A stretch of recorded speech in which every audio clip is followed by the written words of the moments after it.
자, 오늘 하나님께서 우리에게 주시는 말씀은 요한복음 11장 25절, 26절 말씀입니다. 예수께서 이르시되 나는 부활이요 생명이니 나를 믿는 자는 죽어도 살겠고, 함께 읽어볼까요? 무릇 살아서 나를 믿는 자는 영원히 죽지 아니하리니 이것을 내가 믿느냐? 주님 물어보십니다. 믿으십니까? 약한데 1부 때보다 약한 것 같은데 부활을 믿으십니까? 네. 그래서 이 질문이 오늘 주님이 우리에게 하시는 질문으로 해서 우리가 좀 들으면 좋겠어요. 그래서 지금 우리가 인생의 부흥을 꿈꾸라는 주제로 인생에 대해서 좀 나누고 있는데요. 그러면서 인생의 어떤 각 분야마다 하나님은 다 그 인생에 관여하시는 하나님이라는 거예요. 내 인생에는 관심이 없으시겠지가 아니에요. 어떤 인생이든지 그 인생에 하나님이 관심이 있으시고 그 하나님이 그 인생을 통해서 반드시 하시고자 하는 일이 있다는 것. 그것을 깨닫게 될 때 그것이 진정한 부흥이라고 했어요. 그 부흥이 일어나기를 우리가 좀 꿈꾸길 원하는데, 그러면서 저희가 그 인생을 사는 데에서 이 인생을 연구하는 경우들이 하버드 대학에도 있지만 스탠퍼드 대학에서도, 하버드 대학에서는 한 70몇 년을 연구한 결과가 있잖아요. 근데 이 스탠퍼드 대학에서도 한 40년 동안 인생들을 돌아보면서 인생에서 정말 중요한 게 무엇인가를 그 연구했던 분이 그 스탠퍼드 대학교의 캐럴드 웨기라는 교수가 사회심리학과 발달심리학 분야에서 한 40년 동안 이걸 연구했는데, 그래서 인생에서 정말 중요한 게 이거다 라고 얘기한 것이 마인드셋이라는 책으로 출간됐어요. 그래서 마인드셋이라는 부분이 있는데, 기본적으로 인간은 두 가지 마인드셋을 갖고 산다는 거예요. 그래서 첫 번째로 보시면 두 개의 마인드셋, 첫 번째가 뭐예요? Fixed mindset. 이게 뭐냐면 고정관념이라는 거, 고정된 마인드셋이에요. 그러니까 이 고정된 마인드셋의 개념은 뭐냐면 정해진 능력은 이미 정해져 있다는 거예요. 그래서 노력해도 사실 변하지 않아. 이게 어떻게 보면 우리가 요즘 우리의 표현으로 하면 흙수저, 뭐 금수저 이런 거죠. 금수저는 정해져 있다는 거죠. 흙수저는 암만 노력해도 안 돼 라는 마인드셋으로 우리가 삶을 살아갈 수 있다는 거예요. 또 한 가지 마인드셋은 능력 성장, growth 마인드셋. 그래서 노력하면 우리는 변화를 이룰 수 있어 라는 마인드셋으로 사는 사람들이 있다는 거죠. 어떠세요? 저와 여러분은 어떤 마인드셋으로 사시나요? 나름 어떤 나는 성장 마인드셋도 갔다가 고정 마인드셋도 갔다가 이런 것 같은데 라고 생각할지 모르지만, 구종적으로 우리가 고정 마인드셋은 이런 거예요. 주로 도전을 잘 안 해요. 그리고 지식과 재능은 타고나는 거니까 그거 뭐 노력한다고 되는 거 아닌데 너무 노력할 필요 없다는 거죠. 그러면서 그러다 보니까 실패를 제일 무서워해. 실패하면 모든 게 끝날 것 같은 거야. 그러면서도 자신의 것을 고수해. 그리고 타인의 피드백과 비평을 기꺼이 받아들이지 않습니다. 피곤하거든요. 어차피 안 바뀔 거. 사람 변하겠어? 이 마인드가 우리에게 있는데, 이런 마인드로 사는 게 고정 마인드셋이고, 성장 마인드셋은 뭐냐면 도전 정신과 지식과 재능을 발전하고 노력하고 실패를 두려워하지 않아요. 왜냐하면 실패를 해서 반드시 배웠던 경험이 있거든. 그러니까 실패를 두려워하지 않고 간다는 거죠. 그리고 배우기를 노력하죠. 그리고 피드백과 능력을 향상시키는 것을 좋아해요. 그러니까 누군가의 말을 듣는 게 내가 싫어지고 있다. 무슨 마인드셋이에요? 고정 마인드셋이에요. 누군가를 말을 들으면서 내가 자꾸 넓어지는 것 같다. 그럼 성장 마인드셋이에요. 근데 과연 사람들은 이분들의 연구 결과는 사람들이 대부분 성장 마인드셋을 선호할 것 같지만 삶의 현장에서는 70%에서 80% 이상은 다 무슨 마인드셋을 할까요? 고정 마인드셋을 가지고 산다는 거죠.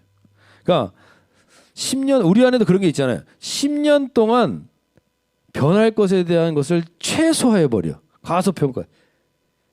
변하긴 변하겠지만 그게 변하는 거야? 라는 생각을 갖고 있어요. 가치관이나 개성, 성격 쉽게 변하지 않아. 우리도 그 생각 지금 다 갖고 있잖아요.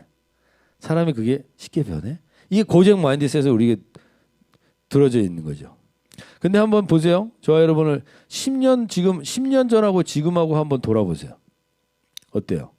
10년 전하고 지금하고 별로 변화된 게 없나요? 변화된 게 있나요? 생각 안 해봤죠? 사실 엄청난 변화가 있었어요. 안 변화된 것 같지만 엄청난 변화가 있었다고요. 근데 우리는 그게 크게 느껴지질 않아요. 왜냐하면 이 책에서 그렇게 얘기해요. 고정 마인드셋이 더 지배적일 수밖에 없는 건 기억은 쉽고 상상은 어렵기 때문이라는 거예요. 기억하는 건 쉬워. 이랬어. 그래, 안 변했어. 상상은 뭔가 새로운 나, 뭔가 달라진 나, 뭔가 이렇게 바뀔 것에 대한 기대, 이것에 대한 것을 하는 것은 어려워한다는 거죠. 그러니까 본능적으로 쉬운 것을 선택하는 거죠. 쉬운 것. 그러니까 쉬운 것을 선택해서 봤을 때는 다 과거에 특별히 변화된 게 없는 것 같은 거죠. 저도 아내하고의 관계를 보면 10년 동안 엄청난 변화가 있었어요. 사실은. 아내는 내가 안 변했다고 생각할 수도 있죠. 그거는 고정 마인드셋이. 저는 분명히 엄청난 변화가 있었어요. 아내와의 관계, 대화, 모든 것들이. 그래서 우리가 이것을 크게 느끼지 못하는 건 과거의 기억과 현재의 상황에 지나치게 전념하기 때문이라는 거예요. 과거의 기억과 현재의 상황에 지나치게 전념하기 때문에 미래를 상상하는 건 어렵고, 그래서 결국엔 우리가 이 고정 마인드셋으로 우리가 갖게 되면 우리 자신에 대해서 되게 엄격해져요. 그리고 뭔가 당장 답을 찾아야 된다는 생각을 가져요. 그리고 현재 자신의 능력이나 가치를 증명해 보여야 된다고 생각해. 왜? 그거 이상은 없으니까 이제 더 이상. 여기가 일단 마지막이야, 마지노선이야 이렇게 생각하기 때문에 여기서 뭔가 답을 찾고 여기서 뭔가 결정을 해야 될 것 같다는 거죠. 근데 성장 마인드셋을 가지고 있는 사람은 이 성장에 대한 확신, 성장이라는 건 결국 뭐예요? 변화에 대한 확신이 있기 때문에 무언가 투자하는 오늘을 사랑하게 돼요. 그래서 오늘 내가 엄격함을 버리고 당장 모든 답을 찾을 필요가 없어요. 왜? 변화될 거니까. 이것도 결국 변화될 거니까. 그리고 현재의 자신의 능력을 꼭 증명해 보일 필요도 없어요. 왜냐하면 오늘 이후에 더 변화될 거니까. 그래서 그거에 집착하지 않다 보니까 관계가 유연해지는 거예요. 관계가. 그래서 오늘 우리가 우리 안에서도 이 성장 마인드셋을 지닌 사람은 자기 자신을 증명하기보다는 노력하고 배우고 성장하는 일에 관심과 투자를 가져요. 그래서 우리가 하나님께서 오늘 우리 가운데 뭔가 다른 사람과 비교하고 좌절하고 낙담하지도 않아요. 근데 특별히 이런 분들 많아요. 50 이후에 내가 이게 뭐지? 라는 생각이 드는 분들이 있어요. 50대까지 내가 이러는 게 뭐지? 이게 뭐지? 나의 현실이 이게 뭐지? 한탄한단 말이에요. 근데 이 성장 마인드를 가진 사람은 난 분명히 내일 달라져 있을 거야. 내일 달라져 있을 거야에 대한 기대로 오늘에 한탄하지도 않아. 비교하면서 주눅 들지도 않아. 그게 성장 마인드셋이라는 거죠. 미래에 내가 달라질 거란 전망이 있으면, 여기서 중요한 표현하는데, 미래에 내가 달라질 거라는 전망이 있으면 현재의 나를 품위 있게 만들 수 있다는 거예요. 미래에 내가 분명히 달라질 거기 때문에 현재의 나에게 너무 나를 자책하지도 않고 질책하지도 않아요. 나를 품위 있게 두는 거예요. 왜? 난 달라질 거니까. 변화될 거니까. 이게 그래서 실수할 수도 있고 답을 다 몰라도 괜찮고 체계적이지 않고 혼란스러운 상황이 있어도 괜찮아요. 변화될 거니까. 바뀌어 나갈 거니까. 부부 사이가 그런 시선으로 서로를 봐주시고, 이 시선으로 우리가 자녀들을 보잖아요. 오늘부터 좀 기도해 주세요. 우리 의연이가 자유로운 길로 갔어요. 그래서 여러분들이 기도해 주시고, 이 성장될, 저는 이 마인드셋을 갖고 우리 아이들을 보는 거예요. 결국에는 변화될 거라는 거예요.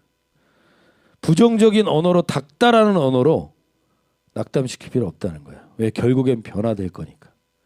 이 성장 마인드셋으로 서로를 돌아봐 주시고 부부가 부부를 그리고 우리가 자녀를 그럴 때 달라질 수 있다는 거죠. 그럼에도 불구하고 우리는 자꾸 쉬운 길을 선택해요. 그건 뭐냐면 기억은 쉽고 상상은 어렵기 때문에 기억만 더 하려고 그래. 앞으로의 상상을 하지 않고 하나님이 일어날 일을 기대하지 않고 이 부분에 대해서 우리가 오늘 돌아보면서 주님이 오늘 하시는 말씀 좀 들으셨으면 좋겠어요. 예수님의 마인드셋은 그럼 어땠을까요? 고정 픽스드 마인드셋일까요? 그로스 마인드셋일까요? 예수님이 오늘 우리 요한복음 이제 11장인데 여기까지 한번 돌아보면서 무슨 일을 하셨어요? 보세요. 표적으로 7가지 표적의 마지막 표적이에요. 오늘이. 죽은 나사로를 살리는 표적이거든요. 근데 보세요. 예수님은 물을 포도주로 바꾸는 거, 고정관념을 깨는 일을 계속한 거예요. 이 표적을 통해서. 이건 안 돼! 라고 말하는 건 돼. 왜 안 돼? 내가 하면 안 되지 않아. 해. 돼. 왕의 신하를 고치고 38년 된 병자를 고치고 돼. 오병이어로 5천 명을 먹이는 일 일어나. 우리의 그 고정 마인드셋에서 갇혀서 발전 없는 미래를 보지 말라는 거예요. 예수님은 계속해서 모든 고정관념을 깨뜨리셨어요. 그 바리새인과 율법사들의 고정관념을 다 깨뜨리셨어요. 예수님의 마인드셋은 철저하게 성장 마인드셋이에요. 그래서 예수님이 하셨던 자기를 표현했던 예수님의 표현을 보세요. 뭐라 그래요? 첫 번째로 함께 읽어볼까요? 나는 생명의 떡이다. 그 다음에 나는 세상의 빛이다. 나는 양의 문이다. 나는 선한 목자다. 나는 부활이요 생명이다. 나는 길이요 진리요 생명이다. 나는 참포도나무다. 보세요. 예수님을 말을 들으면 에너지가 나야 돼요? 에너지가 꺼져야 돼요?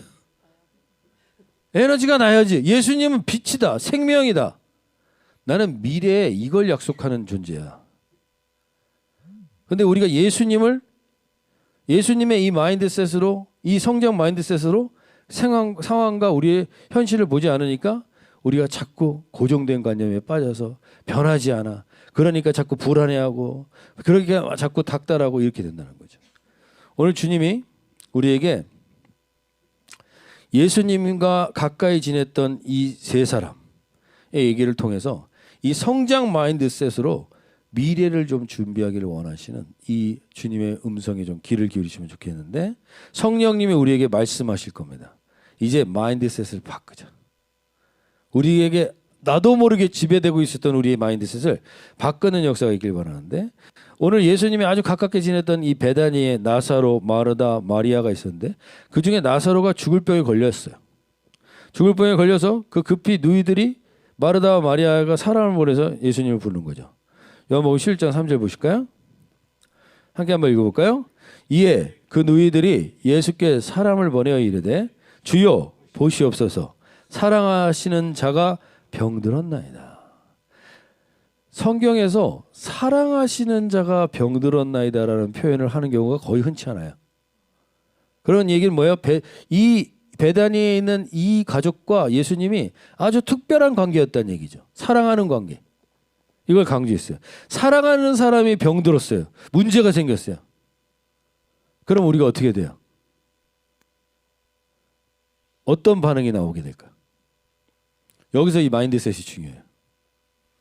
그래서 우리가 어떤 일을 당하거나 어떤 뉴스를 듣거나 아까 우리 권사님 얘기한 것처럼 그 상황이 됐어요. 이건 완전히 내가 진짜 트라우마에 빠질 만한 상황이잖아요. 힘든 상황이에요. 즉 그 어떤 자극이 주어지거나 어떤 뉴스가 주어졌을 때 우리는 거기에 따라서 반응을 하는데 자극과 반응만 있는 게 아니에요. 자극이 있으면 그 자극을 두고 그 안에서 무언가를 선택할 수 있는 공간이 있어요. 그 공간에서 선택을 한 다음에 그 다음에 반응이 나오는 거예요. 그렇기 때문에 이 자극이 왔을 때 무조건적으로 반응하는 게 아니라 자극이 왔을 때 내 안에 무엇을 선택할 건가? 그 공간에서 예수님이 어떤 마인드셋으로 결정하시는가를 봐야 되는 거죠. 우리가 그런 얘기를 많이 드렸어요. 저희 교회 처음부터 그런 얘기 많이 드렸죠. 생각이 뭐가 되게 해달라고 그랬죠? 생각이 기도가 된다. 그러니까 생각했어요. 그래서 그냥 반응해요. 이게 우리 일반적인 거예요. 생각이 있어요? 그럼 그건 바로 반응하는 거죠. 이거 해야지? 그럼 그냥 하는 거예요. 그건 생각이 따른 반응이에요. 근데 예수님은 생각이 들어왔어요. 그럼 그 생각을 갖고 반응하는 곳이 있어요. 그게 기도의 현장인 거죠. 그래서 예수님이 이 나사로가 지금 죽게 생겼다라는 이 뉴스에 어떻게 반응하시느냐? 이렇게 반응을 바로 하시는 게 아니라 11장 4절에서 이렇게 얘기해요. 그거에 따라서 바로 반응하는 게 아니라 이렇게 말합니다. 함께 읽어볼까요? 예수께서 들으시고 이르시되 이 병은 죽을 병이 아니라 하나님의 영광을 위하며 하나님의 아들이 이로 말미암아 영광을 받게 하려 함이시더라. 어떤 상황이 들어왔어요? 그 상황에 따라서 내가 미래적인 것에 대한 부분을 주님과 교제하면서 소통한 거예요. 그리고 이거는 하나님의 영광을 위한 거야라고 결정을 내주죠. 저도 그래요. 저도 생각이 기도가 돼서 그럼 목사님들 이렇게 기도하면 하나님이 이렇게 하나님의 영광을 위해서라고 답을 주시나요? 그럼 나도 당연히 맨날 생각이 기도가 돼서 기도하죠. 물론 저도 그렇지 않아요. 내가 생각을 기도했는데 하나님이 아무 응답이 없을 때가 대부분이죠. 그러니까 그 공간에서 뭘 어떻게 반응해야 되는가. 근데 저는 주로 생각이 기도가 되는 경우 중에 대표적인 거는 말할 때예요. 말할 때. 무엇을 선택할 때 말할 때 두 개죠. 뭔가를 선택할 때하고 말할 때. 근데 그때 생각이 기도가 되면 하나님이 그 생각 속에서 응답을 주실 때도 진짜 간혹 있어요. 진짜 간혹 이걸 말해야 되겠다. 이걸 말해줘야 되겠다. 이럴 때가 있어요. 근데 대부분은 그런 경우가 없어요. 그럼 어떻게 해야 될까요? 그냥 한 템포만 멈춘 거예요. 한 템포만 멈춘 거. 그리고 나서 말을 할 때는 내가 이 말을 들으면 기분이 어떨까? 그게 나에게는 응답이에요. 내가 지금 이 말을 했는데 이 말을 내가 누군가가 나에게 이 말을 하면 기분이 어떨까? 괜찮겠다 싶으면 그 말을 하는 거예요. 아니다 싶으면 참는 거예요. 근데 저는 개인적으로 이것만으로 인해서도 관계가 대단히 원활해집니다. 한번 꼭 해보시면 좋겠어요. 한 템포만 늦춰서 내가 이 말을 하나님께 했는데 진짜 하나님이 이 말을 꼭 해줘라 이럴 때도 있어요. 진짜. 그럴 때는 진짜 여러분들은 살아있음을 느끼겠죠. 성령님과의 관계가. 근데 그럴 땐 대부분 많지 않으니까. 그럴 때는 내 입장에서 생각하는 거죠. 상대방 입장에서 생각해 주는 거죠. 그것이 한 템포를 늦추는 거죠. 그러면 하나님이 그런 역사를 이루는데 예수님은 오늘 하나님과 기도하면서 이게 하나님의 영광이라고 반응하세요. 그 다음에 어떻게 반응하시는가? 그럼 그 다음에 하나님의 영광이 이걸 통해서 일어날 것이다라고 하나님께 어떤 사인을 받은 것 같아요. 예수님이. 그런 다음에 오늘 보세요. 4절에 보시면 대체적으로 하나님의 영광을 위해서라는 표현을 많이 해요. 근데 여기서는 오늘 뭐라 그러냐면 하나님의 영광을 위함이요. 또 한 가지 뭘 위해서요? 하나님의 아들의 이로 말미암아 영광을 받아요. 그러니까 하나님만 영광을 받는 게 아니라 누구도 영광을 받는다는 거예요? 하나님의 아들 누구예요? 예수님. 예수님도 영광을 받을 사건이라는 거예요. 이 두 가지 이게. 이렇게 응답을 받으신 거예요. 그리고 나서 어떻게 반응하시냐? 그럼 이제 병든 나사로를 치유하러 가시느냐? 그 다음에 요한복음 11장 6절에서 이렇게 말씀하세요. 함께 한번 읽어볼까요? 나사로가 병들었다함을 들으시고 그 들으시더라는 곳에서 이틀을 더 유하시고 바로 치유하러 가서 예수님이 바로 반응했어요? 아니면 이틀 동안 더 거기서 있으셨어요. 왜? 특별한 일이 있으셨기 때문에 이틀 동안 있으셨을까요? 특별한 무슨 스케줄이 있으셨던 건가? 그랬으면 성경에 나왔겠죠. 특별한 스케줄이 없었어요. 근데 이틀 더 유하신 거예요. 왜 이틀 동안 더 유하셨을까요?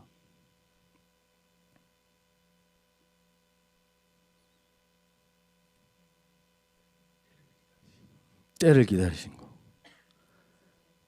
그때는 뭐예요? 하나님이 영광을 받을 때.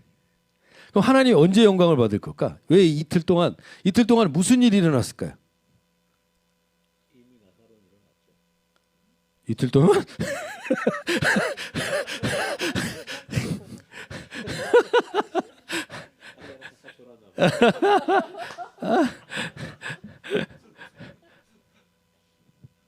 이틀 동안 무슨 일이 일어난 거냐면 나사로가 완전히 죽어가지고 묘지에 들어갔어요.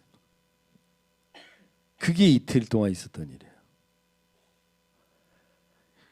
하나님이 영광을 받고 하나님만 영광을 받는 게 아니라 그 아들 예수 그리스도로도 영광을 받는 사건인데 무슨 일이 일어나는 거예요? 그러기 위해서 뭐가 일어나는 거예요? 죽어야 되는 거예요. 죽어야만 하나님이 영광을 받아요. 우리가 하나님께 영광을 돌릴게요. 그래서 제가 이런 멋진 사업도 하고 이런 멋진 그 공부도 하고 무슨 타이틀도 갖고 우리 생각하지만 미안하지만 성경을 제대로 보신다면 그렇게 해서 하나님의 영광을 돌리는 사람은 거의 없어요. 그 사람들은 다 하나님을 나중에 욕되게 하거나 하나님께 어떤 잘못된 결과를 가져올 때도 있어요.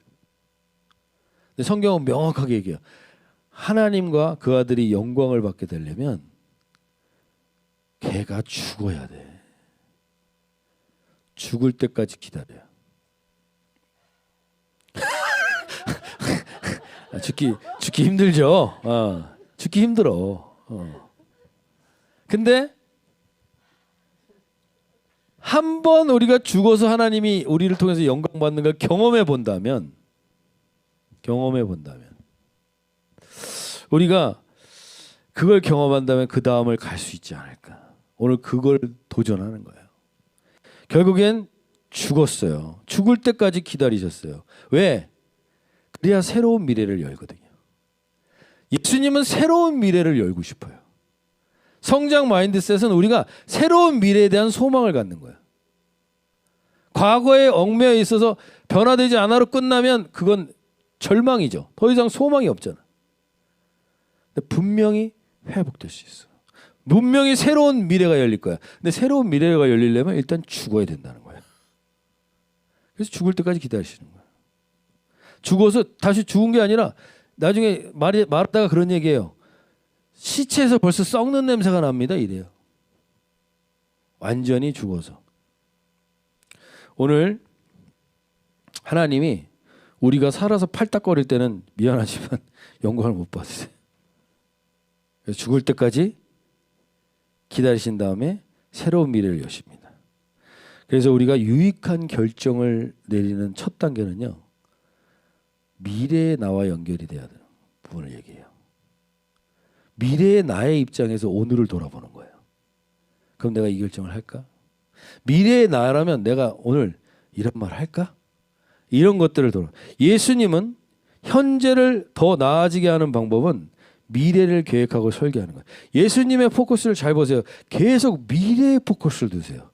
내가 달릴 십자가, 내가 달려서 죽은 다음에 이룩할 부활, 이게 예수님에게 있어서는 가장 주된 포커스였어요. 삶에 있어서. 그러면 오늘 우리가 예수님의 이 분명한 목표의식을 통해서 우리도 새로운 성장 마인드셋을 좀 갖길 원하는데, 그러면 요한복음 11장 4절에서 다시 한번 보시면 예수님은 그 인생 가운데 흔들리지 않는 분명한 미래의 목표가 있었어요. 그게 뭐냐면 하나님의 영광을 위하며 나로 인하여 하나님이 영화롭게 되는 거예요. 그 다음에 또 한 가지가 11장 25절에 뭐라 그래요? 함께 읽어볼까요? 예수께서 이르시되 나는 부활이요 생명이니 나를 믿는 자는 죽어도 살겠고. 예수님은 분명한 방향이 있어요. 흔들리지 않는 미래가 있어요. 그게 뭐냐면 부활이에요. 근데 부활을 위해서 뭘 꼭꼭 쳐야 돼요? 부활을 위해서는 꼭 십자가를 거치는 거죠. 그러니까 예수님은 십자가를 계획하고 부활을 계획해요. 계속 그 방향으로 인생을 사셨다는 거죠. 미래지향적 삶을 사셨고 이 방향과 목표를 놓치지 않으셨다는 거예요.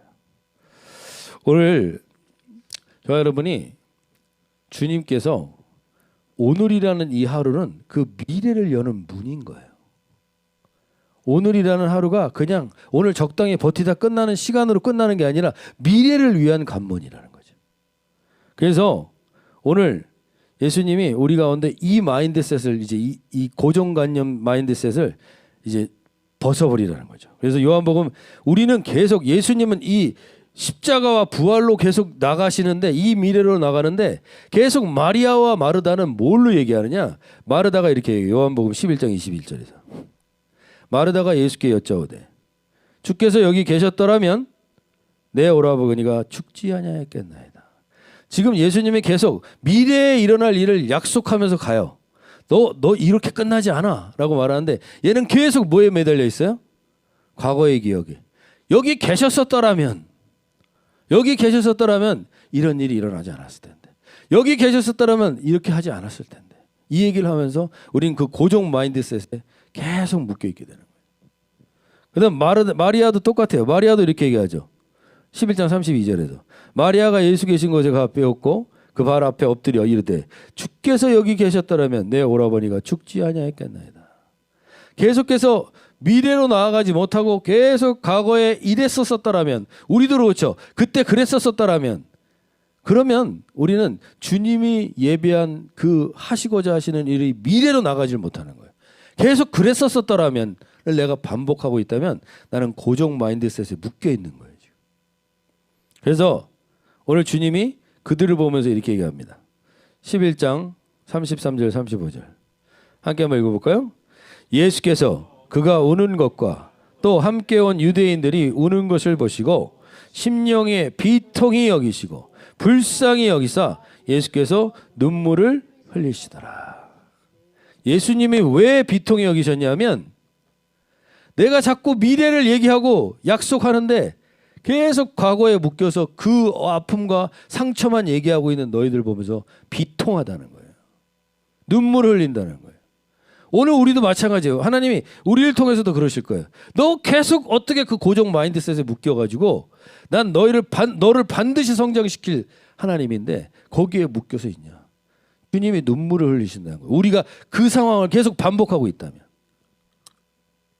그래서 오늘 하나님은 이 고정 마인드셋에 묶여 미래에 대한 꿈과 상상이 없이 오늘의 절망과 부정으로 사는 우리의 모습을 보시면서 동일하게 우십니다. 그리고 주님은 근데 울고 끝나지 않아요. 주님은 울고 끝나시는 분이 아니에요. 그럼 어떻게 하냐? 주님은 해결하십니다. 오늘 이 말씀이 오늘 우리에게 들려주시면 좋겠어요. 그래서 우리의 모든 고정관념에 고정 픽스된 마인드셋의 돌을 치우실 수 있길 바랍니다. 이 말씀이 주님의 말씀으로 들리면 좋겠는데 요한복음 11장 39절 말씀 함께 읽어볼까요? 예수께서 이르시되 돌을 옮겨 놓으라 하시니 그 죽은 자의 너희가 마르다가 이르되 주여 죽은 자가 나되어 벌써 냄새가 나나이다. 여전히 마르다는 미래로 나가지 못해요. 이 상황의 절망 때문에. 그래서 주님이 오늘 우리에게도 동일하게 말씀하셔요. 이제 그 고정된 마인드셋의 돌을 옮겨라. 이제 옮겨. 내가 새 일을 할 거야. 새 일을 하려면 먼저 그 고정된 마인드셋의 돌을 옮겨야 돼. 그래야 새 일이 시작되니까. 그러면서 주님이 오늘 이 여인에게 말합니다. 요한복음 11장 40절에서 예수께서 이르시되 내 말이 네가 믿으면 하나님의 영광을 보리라 하지 아니하느냐. 우리가 믿는다라는 건요. 여기 계신 저와 여러분이 꼭 믿으셔야 되는 건 뭐냐면 우리의 미래는 예수님이 책임지신다는 거예요. 우리의 미래는 예수님이 책임지신다는 걸 믿으라는 거예요. 절대로 그 고정된 인생으로 끝나지 않는다라는 걸 믿으라는 거예요. 그러기 위해서 먼저 돌을 옮겨놔야 돼. 이 고정된 이 돌을 옮기기 전에는 새 일이 일어나지 않아요. 새로운 꿈이 일어나지 않아요. 그래서 오늘 하나님이 우리에게 이렇게 큰 소리로 외칩니다. 이제 우리가 그 돌을 옮기잖아요. 그러면 죽어 있었던 것 같은 우리의 소망, 기대할 것이 없어 보였던 우리의 미래, 그 미래의 나사로가 일어나서 나오게 되는 거예요. 우리가 죽어 있을 것 같지만 주님이 우리에게 이 명령으로 말씀하시면 큰 소리로 우리에게 들려주시는 이 미래를 우리가 소망하고 계획하고 그 미래를 향하여 투자하면, 공부하고 배우고 투자하면 하나님이 그 미래를 통해서 새 일을 이루시겠다는 거예요. 오늘 함께 이 말씀을 주님의 음성으로 듣고 한번 선포하도록 하겠습니다. 이 말씀을 하시고 큰 소리로 나사로야 나오라 부르시니, 나사로야, 우리에게 하나님이 너 포기하고 있었던 꿈, 너 포기하고 있었던 미래, 내가 다시금 성장하는 마인드셋으로 바뀌면 주님이 그 일을 이루시겠다는 거예요. 그러면서 저는 이번 이 말씀이 제일 은혜가 됐는데, 요한복음 11장 44절에 이렇게 얘기합니다. 죽은 자가 수족을 배로 동인 채로 나오는데 그 얼굴은 수건에 쌓였더라. 예수께서 이르시되 풀어놓아 다니게 하라. 너 죽었던 것 같지? 뭐 미래가 없어 보였지? 소망도 없어 보였지? 그거 예수님에 의해서 마인드셋을 바꾸고 성장하는 마인드로 주님께 미래를 꿈꾸며 주님 앞에 나가면 반드시 그 꿈이 풀려져서 너와 다니면서 주님의 영광을 드러내게 될 것이라는 거죠. 주님의 영광을 드러낼 소망이 우리 모두에게 하나님이 있는 거예요. 근데 그게 우리의 고정된 관념 때문에 그 돌에 갇혀서 나오지 못하고 있다면 그 돌을 치우고 이제 하나님께서 우리에게 새로운 미래에 대한 소망으로 좀 미래를 꿈꾸라는 거예요. 계획하라는 거예요. 준비하라는 거예요. 주님이 그것이 놓아다니며 주님의 역사를 이루는 걸 보게 하신다는 거예요. 스티븐 코비라는 분이 이런 말을 했어요. 정신적 창조가 물리적 창조보다 언제나 먼저 했다는 거예요. 우리는 지금 일어나고 있는 우리에게서 우리가 보고 듣고 일어나는 모든 것들을 보지만 그 모든 창조물품들은요, 다 누군가가 지능적인 설계를 했던 것이, 그 미래를 꿈꿨던 것이 현실이 된 거예요. 무언가 만들고 싶은 아이디어가 그것을 구체화해서 물리적인 형태로 바뀐 거죠. 어느 한가 정도 우연히 이루어지는 건 없어요. 하나님은 우리에게 계획하게 하시고 투자하게 하시고 그래서 그 미래를 갖고 나가게 하신다는 거죠. 하나님 우리 개개인과 우리 공동체를 향한 계획의 결과물들이 분명히 있습니다. 그리고 그걸 위해서 우리에게 이 고정된 마인드셋의 돌을 옮기고 새롭게 하나님이 우리에게 꿈을 꾸길 원하세요. 오늘 이것 때문에 못하고 저것 때문에 못하겠다는 이 마인드셋의 돌을 옮기시기 바랍니다. 그리고 이 나이에 하지 말고 주님이 우리를 통해서 드러내길 원하시는 분명한 상상의 결과물, 그 묶여있는 나사로가 우리 주님을 통해서 나오는 꿈이 잉태되는 시간이 되시길 소원합니다. 그래서 나사로야 나오너라 우리 선포하십시오. 내 안에 잠자고 있었던 거, 포기하고 있었던 건 될 리가 있겠어?